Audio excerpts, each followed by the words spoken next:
I think there are two sides. First, as bookkeeping trainers, we're quite wary of these new gimmicks, because taking a picture of your receipt doesn't make you a bookkeeper, because you may not understand the information that's being reported. You may not understand how that creates a profit and loss account or a balance sheet.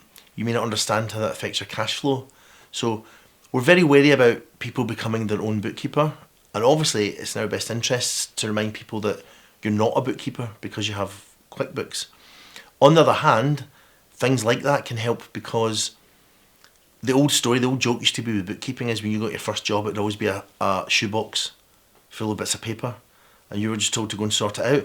But now with camera phones and the like, people are able to take pictures of receipts, they're able to take notes of things that they've just thought about, things that they bought, and maybe they've lost a receipt for, and so you get much better information. The bookkeeper can get a better flow via email, maybe downloads of what's happening. You don't need all the bits of paper sent to you in a shoebox. So there are ways to make technology work for you. Also, most bookkeepers now operate by email, and the only times they'll meet a client perhaps is when they're a prospective client and they'll meet them to try and sell themselves.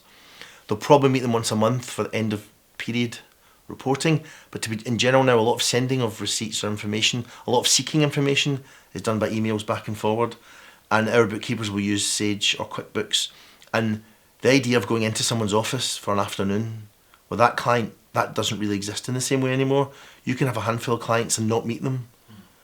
Maybe for a whole week you could not be visiting clients on site. That's the biggest change, I think, is using technology to operate more remotely. And because it's faster, with online technologies, you can probably take on more clients too. I would say in the olden days when you had to do site visits, there was probably a physical limit to your client base. Doing it at home and on your computer spreadsheet, I would say enables more clients to be taken on. Also, when you're looking to subcontract, we have successful students who they're employing staff in turn. The staff don't have to be in their street or in their office. You don't have to employ them because you know them. You can actually seek a bookkeeper who's also remote from you.